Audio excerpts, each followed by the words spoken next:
At one time, Mattoon was a railroad town with trains intersecting the city, powered by steam. Among the companies running rail through Mattoon were the Cleveland, Cincinnati, Chicago, and St. Louis, also known as the Big Four and owned by the New York Central, along with the Illinois Central. Combined, the railroads were major employers in the Mattoon community. The highlight of the story are the photos. Chris Sertic is the Mattoon Public Library History Center curator.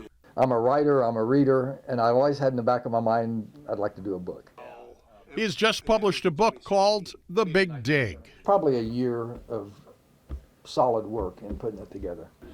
The story of a project in 1914 to construct a subway, allowing the Illinois Central to pass below street level with its freight and passenger trains. It cost the Illinois Central Railroad $1 million. The last time I checked, Google today's value was about $36 million.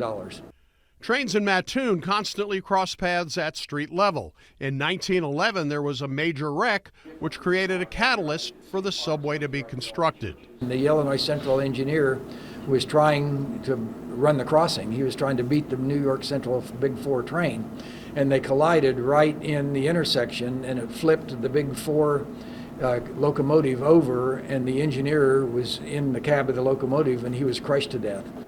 The Mattoon Library was able to purchase original Illinois Central glass plate negatives showing the Big Dig work from a collector. I guess I'm proud of the fact that we have patrons who stepped up and donated the money for the library to acquire those glass plate negatives in the first place.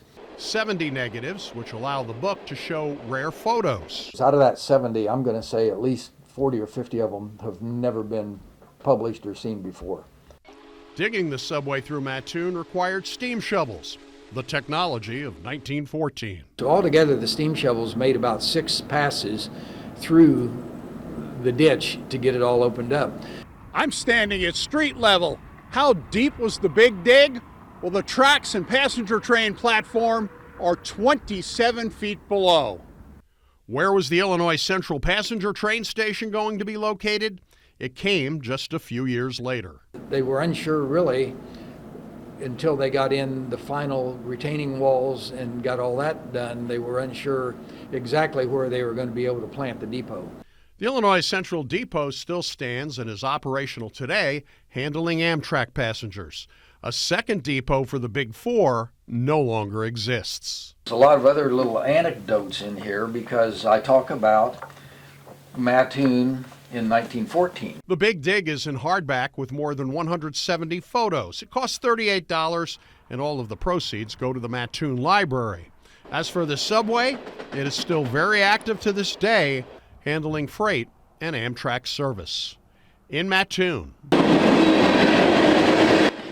Doug Wolfe, WAND News.